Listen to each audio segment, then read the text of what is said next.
En los momentos más cruciales para frenar la inseguridad en México, la Secretaría de la Defensa y la Secretaría de Seguridad Ciudadana entraron en abierta confrontación, y el desenlace del desencuentro es de pronóstico reservado.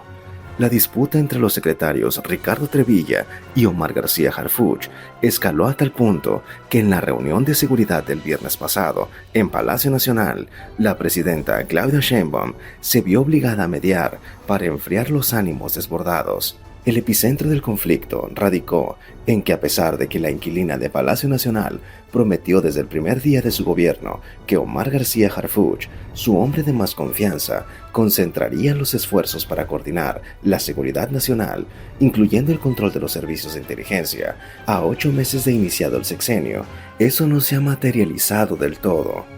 Y el conflicto estalló el pasado 29 de abril durante el simulacro de la alerta sísmica en la Ciudad de México.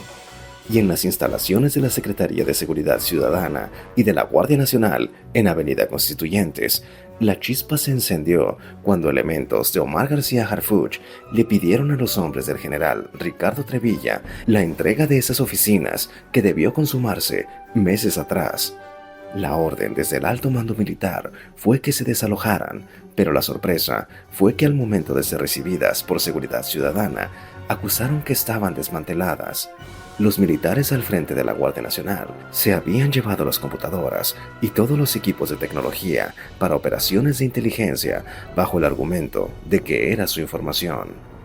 Dejaron el cascarón de esas oficinas solo con algunas sillas y escritorios, y no existe presupuesto disponible en seguridad pública para reequiparlas. Y este es solo el último episodio de los desencuentros.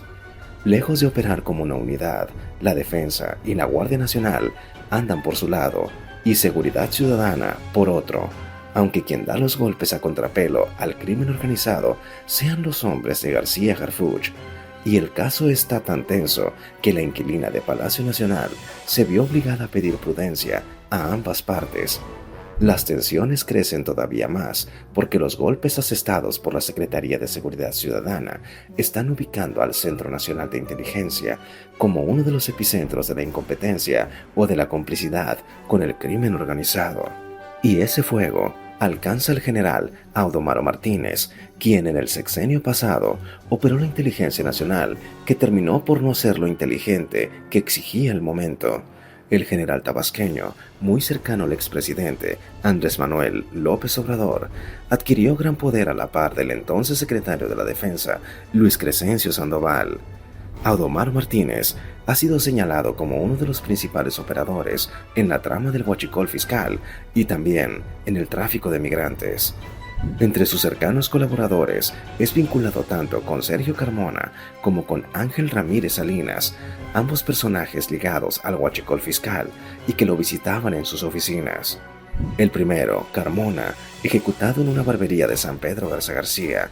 El segundo, Ramírez Salinas, muerto hace 2 semanas al caer su auto en un barranco en una carretera entre Colima y Jalisco. Ambos sabían demasiado.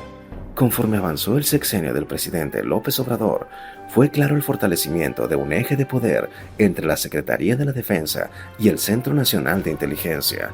Nunca reportaron operaciones de huachicol fiscal y siempre le garantizaron al inquilino de Palacio Nacional que era falso que en México se produjera fentanilo. Mentira.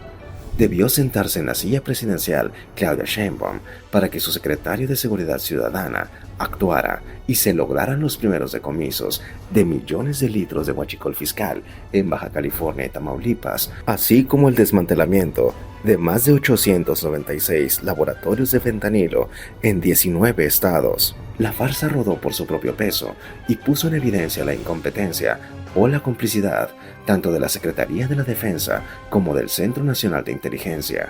Y ese cambio de balazos por abrazos elevó todavía más las tensiones.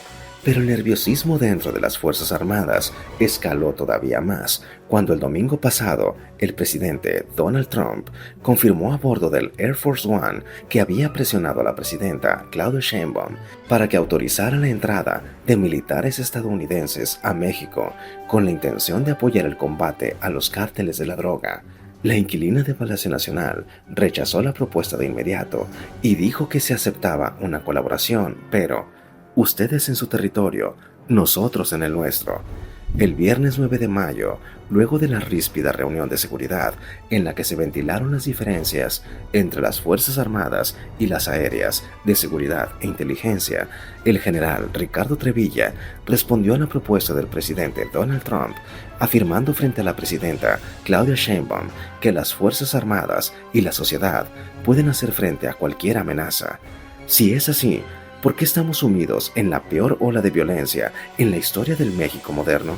Al final del día, está claro que en materia de seguridad existen dos versiones encontradas en el gobierno de la Cuarta Transformación, la que define el osado de abrazos y no balazos y la que comienza a dar golpes a los criminales, modificando la estrategia por la de balazos, nada de abrazos.